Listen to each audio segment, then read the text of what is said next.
Hello everyone, मैं Sunil Sharma the online गुरु में आप सभी का स्वागत करता हूं। आज के इस सेशन में करंट अफेयर्स को कवर करेंगे जो कि 1 से लेकर 8 जनवरी 2022 के हैं। ये वेरियस एग्जामिनेशंस में आपको हेल्प करेंगे। रेगुलरली इसी टाइप के सेशंस मैं आप लोगों के लिए लेकर आता हूं, तो अगर आप इन सेशंस को देखना चाहते हैं तो चैनल को सब्सक्राइब करके बेल आइकन प्रेस कीजिएगा। साथ ही साथ अगर आपको हमारा ये प्रयास पसंद आता है तो इसे लाइक कीजिएगा और अपने बाकी फ्रेंड्स के साथ भी इसे शेयर कीजिएगा। बिफोर वी बिगिन, आप सभी को अनअकैडमी से इंट्रोड्यूस करवाना चाहूंगा। ये इंडिया का लार्जेस्ट लर्निंग प्लेटफॉर्म है जिसकी मदद से आप आरपीएससी के एग्जाम्स इजीली क्रैक कर सकते हैं। इसके लिए आपको अनअकैडमी लर्निंग ऐप इंस्टॉल करना है। देन आफ्टर लॉगिन या साइन अप कीजिए। उसके बाद अपने गोल को सिलेक्ट कीजिए और फ्री क्लासेस के लिए हमारे कोड को, दैट इज ऑनलाइन गुरु को, यहां पे यूज कीजिए। अनअकैडमी आप लोगों के लिए लेकर आ रहा है स्कॉलरशिप फ्री टेस्ट सीरीज, जहां ईच एंड एवरी संडे आपके सामने टेस्ट ऑर्गेनाइज किए जाते हैं आरएएस के लिए। अगर आप इनमें रैंक लेकर आते हैं तो आपके लिए अट्रैक्टिव रिवॉर्ड्स भी यहां पे दिए गए हैं। साथ ही साथ अगर आप राजस्थान पुलिस कांस्टेबल की तैयारी कर रहे हैं, चाहे आप आरएएस प्री कम मेंस की तैयारी कर रहे हैं, या फिर आप first grade second grade teacher की तैयारी कर रहे हैं, या फिर इनमें से कोई सा भी वेरियस कोर्स आपको करना है, उन सभी से रिलेटेड बैच अनअकैडमी पे अवेलेबल है। और अगर आप उन्हें सब्सक्राइब करते हैं और ऑनलाइन गुरु के कोड को यूज करते हैं तो आपको इंस्टेंट 10% का डिस्काउंट वहां पे मिल जाएगा। तो चलिए सेशन को स्टार्ट करते हैं। अगर पसंद आए तो लाइक और शेयर जरूर कीजिएगा। सबसे पहले सबसे इंपॉर्टेंट न्यूज के ऊपर चर्चा करें तो इंपॉर्टेंट न्यूज क्या है। 5 जनवरी 2022 को प्राइम मिनिस्टर नरेंद्र मोदी जो हैं वो भटिंडा में यहाँ पे लैंड करते हैं। उसके बाद उन्हें विजिट करना था जो शहीदों से रिलेटेड एक मेमोरियल है हुसैनी वाला में, वहां पे। लेकिन वेदर कंडीशन खराब थी और उस वजह से उन्हें रोड ट्रिप पे निकलना पड़ा और रोड ट्रिप पे उनके सिक्योरिटी में एक ब्रीच आपको देखने को मिला, जहां पे उनका जो कॉन्वॉय था, उनका जो काफिला था, वो एक फ्लाईओवर पर लगभग 15 से 20 मिनट के लिए अटक गया था। अब प्राइम मिनिस्टर की सिक्योरिटी से रिलेटेड अगर इतना बड़ा इंसिडेंट हो जाए तो यहां पे साफ साफ सी बात उठती है कि उसकी जांच होनी चाहिए। तो उसकी जांच करने के लिए 6 जनवरी 2022 को पंजाब गवर्नमेंट ने एक हाई लेवल इन्वेस्टिगेशन स्टार्ट कर दी है। और उससे रिलेटेड जो इन्होंने कमेटी बनाई है उसके हेड कौन है, मेहताब सिंह गिल हैं। और इस कमेटी का नाम रख दिया गया है मेहताब सिंह गिल कमेटी। तो याद रखिएगा, मेहताब सिंह गिल कमेटी किससे रिलेटेड थी, तो पंजाब गवर्नमेंट ने स्टैब्लिश किया था पीएम के सिक्योरिटी ब्रीच को हैंडल आउट करने के लिए। सेकेंड थिंग, इसी के ऊपर मिनिस्ट्री ऑफ होम अफेयर्स ने भी अपनी तरफ से एक इंक्वायरी बिठाई है और उस इंक्वायरी के लिए 3 मेंबर की एक कमेटी बनाई गई है और उस कमेटी के जो हेड हैं वो सुधीर कुमार सक्सेना हैं। तो ये दोनों ही कमेटी आप लोगों के लिए इन फ्यूचर इंपॉर्टेंट होने वाली है। अब यहाँ पे आपको एडिशनल की आउट के रूप में मैं बता देना चाहूंगा कि जो प्राइम मिनिस्टर होते हैं उनकी सिक्योरिटी करता कौन है। तो देखिए, प्राइम मिनिस्टर की सिक्योरिटी के लिए एसपीजी नाम का एक ऑर्गेनाइजेशन वर्क करता है, जिसे आप लोग स्पेशल प्रोटेक्शन ग्रुप के रूप में जानते हैं।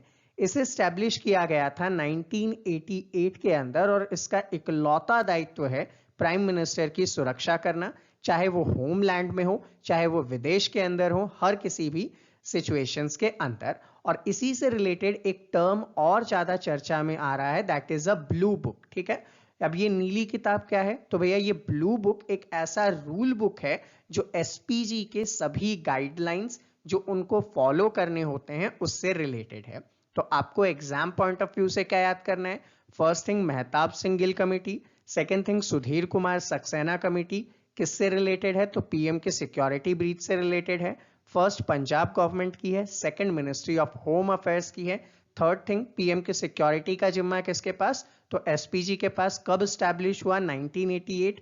ये किसके अकॉर्डिंग वर्क करता है, तो ब्लू बुक के अकॉर्डिंग वर्क करता है। अगली इंफॉर्मेशन आपके सामने आती है कि इंटरनेशनल एनर्जी एजेंसी ने ये कहा है कि इंडिया अपने ट्रैक पे है। अब किस चीज के ट्रैक पे है, तो एथेनॉल के मार्केट के लिए अब इंडिया जो है वर्ल्ड का तीसरा लार्जेस्ट एथेनॉल का मार्केट बन जाएगा 2026 तक। एथेनॉल क्या है उसके बारे में बात करेंगे। तो देखिए एथेनॉल एक टाइप का बायोफ्यूल है, ठीक है, जैव ईंधन है। अब इस जैव ईंधन को जो है वो फर्मेंटेशन के थ्रू बनाया जाता है, किण्वन के थ्रू इसे बनाया जाता है और इथाइल हाइड्रेट के रूप में आपके सामने आ जाता है। इसे क्या करते हैं हम लोग, जो एक्चुअल में पेट्रोल या डीजल यूज कर रहे हैं उसके साथ हम लोग मिला देते हैं। इससे क्या होगा, हमारा जो इंपोर्ट है पेट्रोल और डीजल का वो कम हो जाएगा, हमें कम आयात करना पड़ेगा। सेकंड थिंग, हमारी जो शॉर्टेज है वो भी यहाँ पे हम उससे क्या कर सकेंगे, फुलफिल कर सकेंगे। तो इससे रिलेटेड गवर्नमेंट ने पॉलिसी बनाई थी कि भैया 2017 तक 2% एथेनॉल को हम मिलाते थे। उसके बाद 2021 में ये पहुंच गया 8% के आसपास, और गवर्नमेंट जो है 2022 में अटेन करने वाली है 10% इसका मिक्सचर। साथ ही साथ इंडिया ने टारगेट रखा है कि हम 2025 तक 20% एथेनॉल को पेट्रोल के अंदर मिक्स करेंगे और इससे हमारा पेट्रोल का जो इंपोर्ट है वो अराउंड 20% कम हो जाएगा। सेकेंड थिंग, यहाँ पे आप पॉल्यूशन को कम कर पाओगे। थर्ड थिंग, बायोफ्यूल आप लोग जनरेट कर रहे हो, ठीक है। तो अब अगर 2026 तक इंडिया वर्ल्ड का थर्ड लार्जेस्ट एथेनॉल का मार्केट बनने वाला है, तो इसके पहले टॉप कंट्रीज कौन कौन सी हैं, तो देखिए टॉप पे यूएस और ब्राजील है। इन दोनों ही कंट्री को आपको याद रखना है। अब ये जो पॉइंट है इतना इंपॉर्टेंट क्यों है, तो देखिए हमने कार्बन न्यूट्रल होने का एक वादा किया है 2070 तक। 2070 तक हमने एक टारगेट रखा है कि हम कार्बन से न्यूट्रल हो जाएंगे। मींस हम केवल उतना ही कार्बन डाइऑक्साइड प्रोड्यूस करेंगे जितना हम लोग एब्जॉर्ब कर सकें अपने ट्रीज, प्लांट्स, फॉरेस्ट से, ठीक है। तो उससे कम से कम फुलफिल करने में ये हेल्प करेगा इथेनॉल। अगली चीज बहुत पुरानी है लेकिन आपके लिए इंपॉर्टेंट है। 5 जनवरी 2022 को उजाला स्कीम के 7 साल कंप्लीट हो जाते हैं। अब उजाला स्कीम क्या थी, तो 7 साल आपको फ्लैशबैक के अंदर जाना पड़ेगा। देखिए उजाला स्कीम जो है उसे कहा जाता था Unnat Jyoti by affordable LED for all. लिख देता हूं मैं, Unnat Jyoti by affordable LEDs for all नाम की एक स्कीम थी जिसको कि प्राइम मिनिस्टर नरेंद्र मोदी ने 5 जनवरी 2015 को स्टार्ट किया था। इसके लिए एसएल ग्रुप काम कर रही थी और एसएल ग्रुप जो है पावर मिनिस्ट्री के साथ मिलकर क्या करेगी, एलईडी यानी कि लाइट एमिटिंग डायोड, जो नए टाइप के आपने बल्ब देखे हैं उनका वितरण करेगी। और ये जो स्कीम थी वर्ल्ड की सबसे बड़ी स्कीम के रूप में उभर कर आई, जिससे आप एलईडी बल्ब्स जो है डिस्ट्रीब्यूट कर रहे थे। तो इस स्कीम के थ्रू 36 करोड़ 70 लाख से भी ज्यादा एलईडी बल्ब जो हैं वो डिस्ट्रीब्यूट किए गए हैं और 47,000 मिलियन किलोवाट की एनर्जी हमने बचाई है। क्योंकि आपको पता है अगर आप जो पहले बल्ब यूज करते थे उससे यहां पे अगर आप एलईडी यूज करने लगते हैं तो अराउंड 90% तक आपके बिजली के बिल में बचत हो जाती है। तो एलईडी आपके लिए इंपॉर्टेंट है और सजेस्ट करूंगा कि आपको भी एलईडी ही यूज करनी चाहिए। अगली न्यूज आती है, उड़ीसा का गंजम डिस्ट्रिक्ट जो है वो अपने आप को डिक्लेयर करता है चाइल्ड मैरिज फ्री डिस्ट्रिक्ट, ठीक है। यानी कि यहां पे किसी भी प्रकार के बाल विवाह नहीं होते हैं।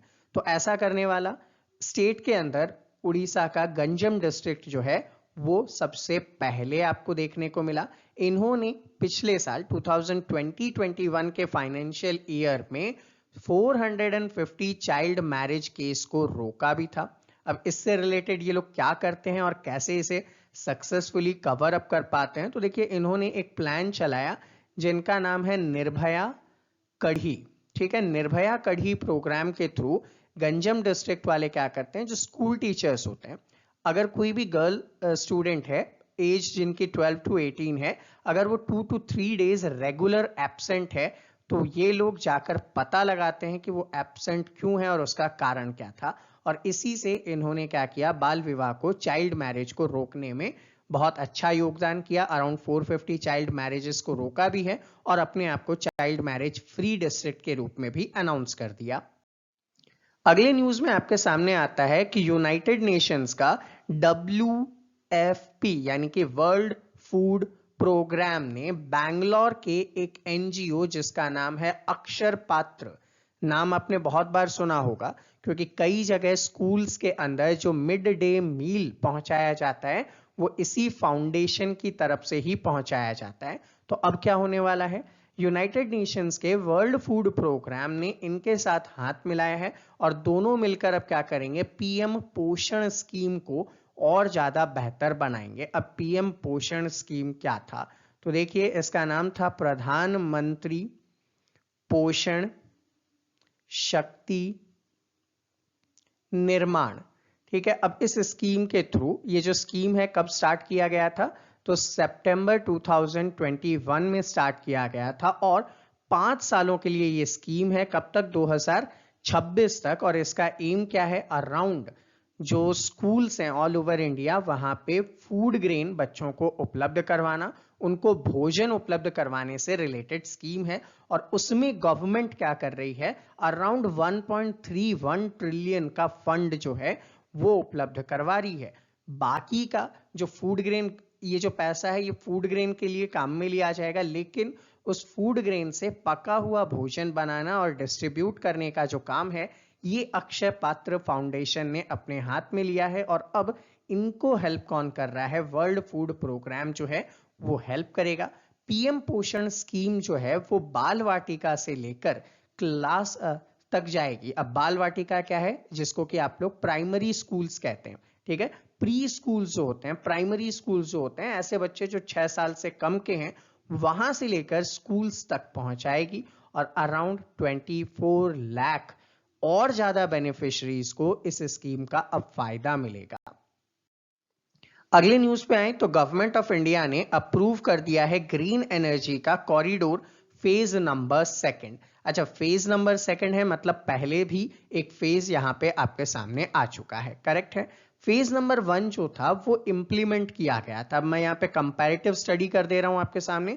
जो फेज नंबर 1 था वो कहां पे लगाया गया था, पहला लगाया गया था तमिलनाडु के अंदर, फिर कहां लगाया था, आंध्र प्रदेश के अंदर। ठीक है, उसके बाद कहां लगाया था, हिमाचल प्रदेश के अंदर। ठीक है, और कहां लगाया, गुजरात के अंदर लगाया। और भी 2 स्टेट हैं अभी, महाराष्ट्र। ठीक है, और कहां लगाया, राजस्थान के अंदर लगाया गया था। इसका एम क्या था कि 24 गीगावाट का जो रिन्यूएबल नवीकरणीय ऊर्जा स्रोत है उसे हम लोग यहां पे डेवलप करेंगे। और कब तक करेंगे, 2022 तक करेंगे। अब फेज नंबर 2 के बारे में बात करते हैं। फेज नंबर 2 जो है वो 2021-22 से 2025-26 तक के लिए लगाया गया है। और इसके थ्रू आप कितनी एनर्जी, तो 10,750 किलोमीटर तक एनर्जी लाइन बिछाएंगे और 27,500 मेगावोल्ट एम्पियर की बिजली उत्पन्न करेंगे। कितने स्टेट्स में है, तो 7 स्टेट्स में है। तुलना याद रखिएगा, फेज 1 के अंदर तमिलनाडु, आंध्र प्रदेश 2, हिमाचल प्रदेश 3, गुजरात 4, महाराष्ट्र 5 और राजस्थान 6 स्टेट में एप्लीकेबल किया था। फेज 2 कितने में है, 7 स्टेट्स के अंदर है। और ये 7 कौन कौन से हैं, यूपी है, तमिलनाडु है, राजस्थान, केरला, कर्नाटका, हिमाचल एंड गुजरात है। अब यहां पे अगर आपसे क्वेश्चन पूछ लिया जाए कि कौन सा नया स्टेट इसके अंदर इंक्लूड हुआ, तो देखो गुजरात ऑलरेडी था। ठीक है, हिमाचल प्रदेश ऑलरेडी था, कर्नाटका था क्या, नहीं, केरला था क्या, नहीं। तो ये 2 स्टेट आपको नए मिले हैं, करेक्ट है। तमिलनाडु है, आंध्र प्रदेश को यहां से रिमूव किया गया है। तो ये चीजें आप लोग कंपैरेटिव स्टडी में याद रखिएगा।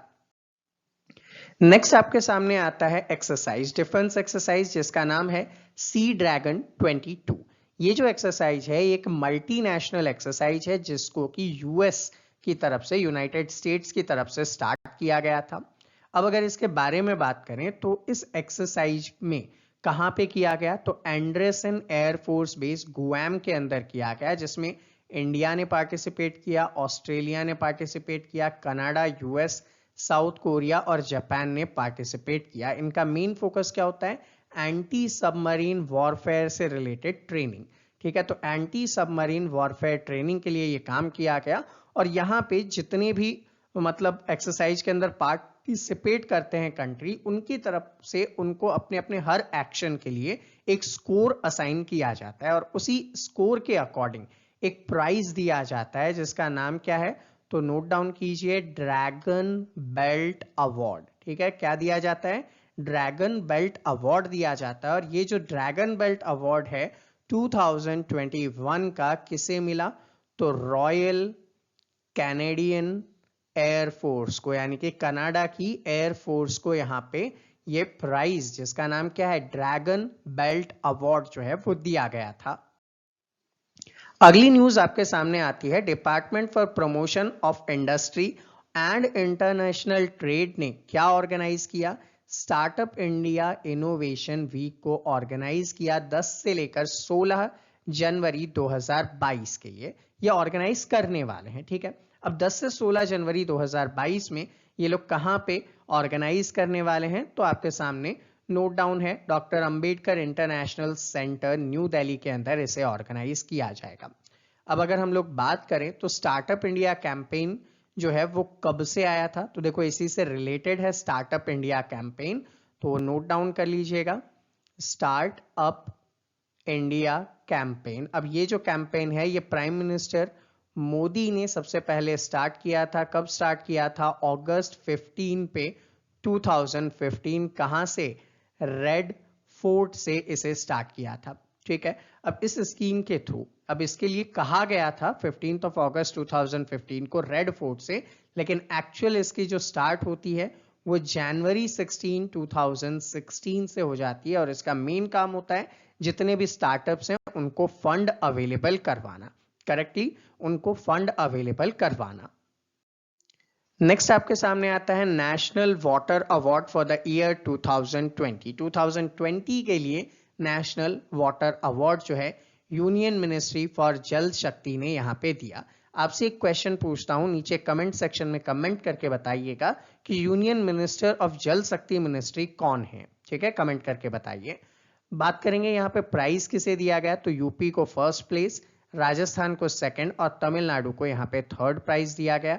बात करें अगर बेस्ट डिस्ट्रिक्ट की, तो मुजफ्फरनगर ऑफ उत्तर प्रदेश को यहाँ पे अवार्ड दिए गए। अब ऐसे ही 28-29 अलग अलग कैटेगरी में अलग अलग जगहों को अवार्ड दिए गए थे। इंपॉर्टेंट आपके लिए ये स्टार्टिंग ही हो जाएंगे, और भी अगर आप लर्न करना चाहें तो ये सारे अवार्ड्स आपके सामने हैं। जम्मू कश्मीर पुलिस जो है वो भारत की ऐसी पहली पुलिस फोर्स बनने वाली है जिसके पास मॉडर्न वेपन्स होंगे और ये अमेरिकन वेपन्स होंगे। ठीक है, तो ये अमेरिकन वेपन्स कौन कौन से हैं, तो देखिए यहाँ पे Sig Sauer 716 rifle, Sig Sauer MPX 9mm pistol, तो राइफल आपके सामने यहाँ पे रखी हुई है। ऐसे 500 राइफल और 100 पिस्टल जो हैं वो जम्मू एंड कश्मीर पुलिस को दिए जाएंगे ताकि वो किसी भी टाइप के जो टेररिस्ट एक्टिविटी है उसको बहुत जल्दी टैकल कर सके। नेक्स्ट न्यूज क्या है, वर्ल्ड ब्रेल डे जनवरी 4 को यूएन और अदर ऑर्गेनाइजेशंस की तरफ से मनाया जाता है। ब्रेल क्या है, एक स्क्रिप्ट है जिसकी मदद से जो ब्लाइंड पर्सन होते हैं वो लोग इजीली किसी भी चीज को पढ़ सकते हैं। अब इसके पढ़ने के लिए क्या किया जाता है, इस सिस्टम के अंदर 6 डॉट्स का यूज किया जाता है और उसके कुछ पैटर्न बने हुए होते हैं। उन्हीं पैटर्न्स की कोडिंग से वो लोग आसानी से टच करके फील करके समझ जाते हैं कि यहाँ पे क्या लिखा है और इसका मतलब क्या है। Next thing, prime minister Narendra Modi जो है पुदुचेरी का दौरा करने वाले हैं 12 जनवरी को। अब 12 जनवरी आप सभी जानते हैं नेशनल यूथ फेस्टिवल के रूप में हम लोग सेलिब्रेट करते हैं। और ये कौन सा यूथ फेस्टिवल है, तो 25th नेशनल यूथ फेस्टिवल है। ऑर्गेनाइज किया जाएगा, कौन ऑर्गेनाइज करता है, तो ministry of youth affairs and sports की तरफ से ऑर्गेनाइज किया जाता है। और उसी से रिलेटेड वीक जनवरी 12 to 16 भी हम लोग यहाँ पे ऑर्गेनाइज करते हैं। तो बात आती है कि किसके बर्थ एनिवर्सरी पे, तो नोट डाउन कर लीजिएगा, स्वामी विवेकानंद। ठीक है, विवेकानंद के बर्थ एनिवर्सरी पे हम लोग नेशनल यूथ डे जो है वो सेलिब्रेट करते हैं। अगला न्यूज है, चाइना की गवर्नमेंट जो है डिजिटल युआन के नाम से एक करेंसी को लॉन्च कर रही है। It is a kind of digital currency. क्या है ये, डिजिटल करेंसी है। अब डिजिटल करेंसी ये क्रिप्टो करेंसी से बिल्कुल अलग है। कैसे है, क्योंकि क्रिप्टो करेंसी पे किसी भी बैंकिंग इंस्टीट्यूशंस का कंट्रोल नहीं होता, लेकिन डिजिटल युआन के ऊपर जो चाइना की मेन बैंक है, सेंट्रल बैंक ऑफ चाइना जो है, उसका कंट्रोल होगा। और सेम एज इस करेंसी के बदले में आप एक्चुअल फिएट करेंसी यानी कि पेपर कागजी मुद्रा को वापस ले सकते हैं। तो इसको यूज करने के लिए आपको डिजिटल युआन वॉलेट ऐप का जो है यूज करना पड़ेगा।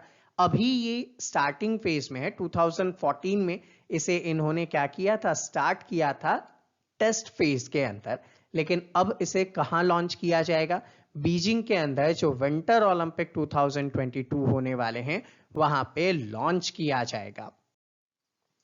Next is action plan for introduction of चीता इन इंडिया। भारत के अंदर चीता को इंट्रोड्यूस करने के लिए, चूंकि आपको पता है जो लास्ट चीता इंडिया में था वो भी एक्सटिंक्ट हो चुका है, तो उसके बाद बहुत लंबे समय से भारत में चीता की पॉपुलेशन नहीं है। तो भारत में चीता को इंट्रोड्यूस करने के लिए जो 19th मीटिंग हुई थी नेशनल टाइगर कंजर्वेशन अथॉरिटी की, उन्होंने ये डिसाइड किया कि भारत में कितने चीता इंट्रोड्यूस किए जाएंगे, 50 चीता भारत में इंट्रोड्यूस किए जाएंगे। इसके फर्स्ट फेज के अंदर अराउंड 12 to 14 चीता जो हैं हम इंपोर्ट करेंगे साउथ अफ्रीका और नामीबिया से, और इनको प्राइवेट चार्टर प्लेन से भारत लाया जाएगा। और भारत में इन्हें कहां इंट्रोड्यूस किया जाएगा, तो नोट डाउन कीजिए, कूनो पालपुर नेशनल पार्क। ठीक है, कूनो पालपुर नेशनल पार्क, जिसको कूनो नेशनल पार्क के रूप में भी जाना जाता है। ये नेशनल पार्क कहां पे है, मध्य प्रदेश एमपी के अंदर है। तो भारत में अब इसे कहां इंट्रोड्यूस करेंगे, हम एमपी मध्य प्रदेश में इंट्रोड्यूस करेंगे। अगली न्यूज आती है खेलो इंडिया गेम्स से रिलेटेड। तो देखिए 2021 का जो खेलो इंडिया गेम्स था वो कोविड की वजह से पोस्टपोन हुआ था, और अब जनवरी 2022 में हरियाणा में ऑर्गेनाइज किया जाएगा। लेकिन 22 वाले का क्या होगा, तो 2022-23 का जो खेलो इंडिया गेम्स है उसे भी ऑर्गेनाइज किया गया है अब मध्य प्रदेश के अंदर, मध्य प्रदेश भोपाल के अंदर इनको ऑर्गेनाइज किया जाएगा, और आगे इससे रिलेटेड आपको डिटेल्स जो है वो प्रोवाइड की जाएगी। तो बात करते हैं खेलो इंडिया गेम्स में रिसेंटली कौन कौन से स्पोर्ट्स ऐड किए गए थे। तो एक तो यहाँ पे ऐड किया गया था मलखंबा। ठीक है, मलखंबा क्या है, एक टाइप का जिम्नास्ट होता है, योगा टाइप का होता है, जो कहाँ किया जाता है, मध्य प्रदेश एमपी के अंदर किया जाता है। सेकंड क्या था, यहाँ पे इंक्लूड किया गया था थांगता।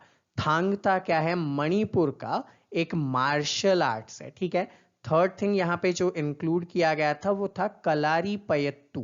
ठीक है, कलारी पयत्तू, कलारी पयत्तू क्या है, केरला के अंदर एक टाइप का मार्शल आर्ट होता है, वो है। और लास्ट यहाँ पे ऐड किया गया था गतका। गतका भी एक टाइप का मार्शल आर्ट है, जो कहाँ पे, पंजाब के अंदर किया जाता है। ठीक है, तो ये 4 स्पोर्ट्स थे जो रिसेंटली खेलो इंडिया के गेम्स में ऐड किए गए हैं। अगली न्यूज आती है ministry of new and renewable energy की तरफ से। यहाँ पे इंडिया जो है वो अपने नॉन फॉसिल फ्यूल का जो टारगेट था उसे 2030 के पहले ही अचीव करने वाला है। अब यहाँ पे रिन्यूएबल सोर्स ऑफ एनर्जी मतलब सोलर एनर्जी से, या फिर विंड एनर्जी से, या फिर जियोथर्मल एनर्जी से जब हम लोग एनर्जी प्रोड्यूस करते हैं तो that is known as renewable energy. अब यहाँ पे अगर रिन्यूएबल एनर्जी की बात करें तो हमने टारगेट रखा था कि हम 40% तक अपना जो इलेक्ट्रिकल एनर्जी है उसकी नीड को नॉन रिन्यूएबल सोर्सेस से पूरा करेंगे, और उसके लिए हमने टारगेट रखा था 2030 का। लेकिन हम नवंबर 2021 तक ही इसे कंप्लीट कर चुके हैं। तो हमारा टोटल इलेक्ट्रिसिटी में कितनी कैपेसिटी है, 392.01 गीगावाट का था। इसमें से हम 157.32 गीगावाट जो है वो नॉन फ्यूल एनर्जी से यानी कि रिन्यूएबल एनर्जी से हमने अचीव किया है, जो अराउंड 40.1% हो जाता है। अगली न्यूज है जनवरी 1, 2022 को union education minister Dharmendra Pradhan ने 100 डे का एक रीडिंग कैंपेन लॉन्च किया। इस कैंपेन का नाम रखा गया पढ़े भारत। अब यहाँ पे ये जो कैंपेन है इसके थ्रू क्या किया जाएगा, ऐसे बच्चे जो बाल वाटिका में पढ़ते हैं यानी कि प्राइमरी स्कूल्स में पढ़ते हैं, वहां से लेकर क्लास 8 तक के बच्चों को इस कैंपेन में इंक्लूड किया जाएगा और उन्हें उनके लेवल पे स्टोरी अदर थिंग्स जो हैं वो प्रोवाइड की जाएंगी ताकि ये लोग क्या कर सकें, अपने इंटरेस्ट को पढ़ाई में और ज़्यादा डेवलप कर सकें। ये जो पर्टिकुलर स्कीम है ये कितने दिन के लिए रखी गई है, 100 डेज और 14 वीक्स, ठीक है, के लिए रखी गई है। और कब तक खत्म हो जाएगी, तो यहाँ पे अप्रैल 10, 2022 को ये स्कीम कंप्लीट हो जाएगी। 64th फाउंडेशनल डे डीआरडीओ का, defence research and development organisation का 1 जनवरी 2022 को सेलिब्रेट किया गया। आप जानते हैं डीआरडीओ जो है इंडिया के अंदर पाइनियर ऑर्गेनाइजेशन है जो डिफेंस रिलेटेड रिसर्च का काम करता है। इसका हेडक्वार्टर दिल्ली में है और इसे कब स्टार्ट किया गया था, तो जनवरी 1, 1958 में इसे स्टैब्लिश किया गया था। ऑल ओवर इंडिया इसकी अराउंड 52 लेबोरेटरीज हैं। और अगर बात करें इसके प्रेजेंट चेयरपर्सन कौन है, तो डॉक्टर जी सतीश रेड्डी। डॉक्टर जी सतीश रेड्डी जो है डीआरडीओ के प्रेजेंट चेयरपर्सन या सेक्रेटरी एंड चेयरमैन हैं। नेक्स्ट न्यूज आपके सामने निकल कर आती है, union minister of state for science and technology कौन, जितेंद्र सिंह ने भारत का पहला अपने टाइप का ओपन रॉक म्यूजियम हैदराबाद के अंदर इनॉग्रेट किया है।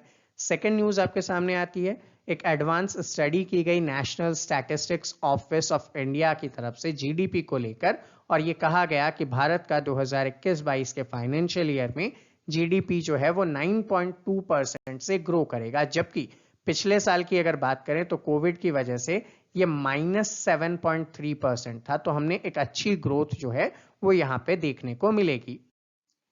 तो स्टूडेंट ये था हमारा आज का सेशन। आई होप आप सभी को इजीली समझ में आया हो। फिर भी अगर कोई डाउट या कोई क्वेरी है तो आप नीचे कमेंट सेक्शन में कमेंट कर सकते हैं। विद इन 24 आवर्स आपके सभी डाउट, सभी क्वेरीज को रिजॉल्व किया जाएगा। अगर आपको हमारा ये सेशन पसंद आता है तो इसे लाइक कीजिए और अपने बाकी फ्रेंड्स के साथ भी शेयर कीजिए।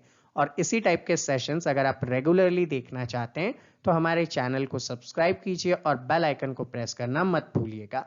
मिलते हैं आपसे अगले सेशन में, तब तक के लिए जय हिंद।